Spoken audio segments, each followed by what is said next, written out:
दिसतं, त्याच्यामुळं बांध टोकरून सुद्धा पेरणी आणि त्याच्यात गवत वाढलं तर त्याला खुरपायला मोलमजूर मिळत नाही किंवा त्याची करायची कमतरता ही वाढलेला रोजगार त्याची ही असलं त्याच्याकडे त्याची ती पैसे देण्याची ही नसल्यामुळं ते चला एवढे 1000-2000 लागते तर तिथं 100-200 रुपयात आपण स्प्रे करून घ्यायचा. त्याच्यामुळेच ती स्प्रे केल्यामुळे ही काळी आईला बाधा झालेली आहे आणि पाऊस पडलेला सुद्धा त्या पाण्यातून रोगराई खूप वाढलेली आणि त्याच्यामुळे आपल्याला आरओचं पाणी पिणं सुद्धा ही काळाची गरज झाली.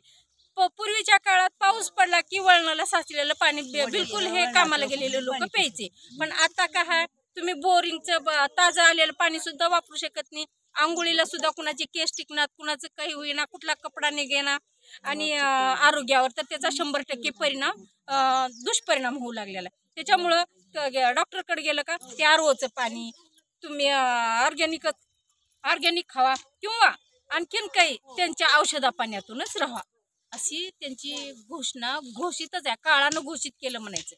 ही वाढती लोकसंख्येच्या ह्याच्यात हे आपल्याला असं दृश्य पाहायला मिळालं.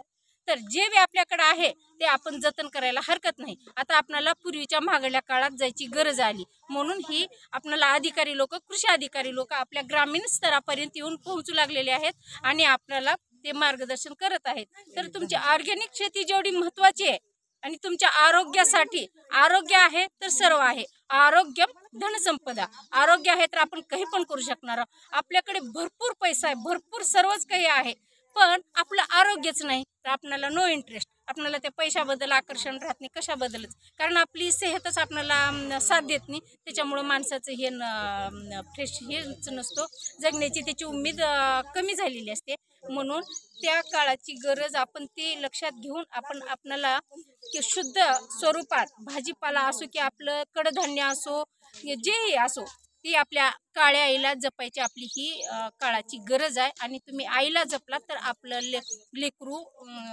सुखी राहील किंवा लेकरू सुदृढ राहील अशी ह्याची बिलकुल व्याख्या होऊ शकते. आत्मा आणि कृषी विभागाचा तुमच्या शेतीशी निगडीत विविध उपक्रमांमध्ये तुम्हाला कसा फायदा झाला? थोडं शॉर्ट एक 1-2 मिनिटांमध्ये तुम्ही थोडं सांगा बरं. आत्मा ही एक जिल्हा स्तरावर काम करणारी संस्था आहे आणि आत्म्याच्या अंतर्गत आम्हाला हे ऑर्गॅनिक शेती करायला त्यांनी आम्हाला हे केलं, खूप प्रोत्साहन दिलं आणि त्याच्याबद्दल आम्हाला आरोग्याचं महत्त्व सांगून दिलं आणि ग्रामीण स्तरापर्यंत येऊ त्यांनी आम्हाला त्याचं मार्गदर्शन केलेलं आहे. आणि ऑर्गॅनिक काय आणि ते रासायनिक काय त्याच्यामधले फरक खूप आम्हाला त्यांनी खूप वेळेस सांगून दिलेले आहेत.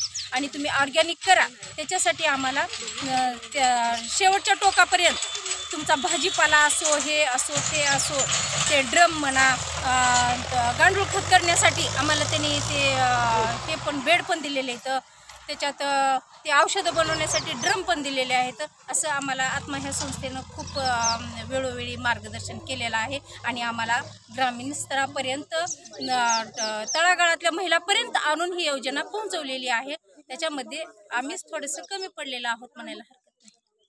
धन्यवाद.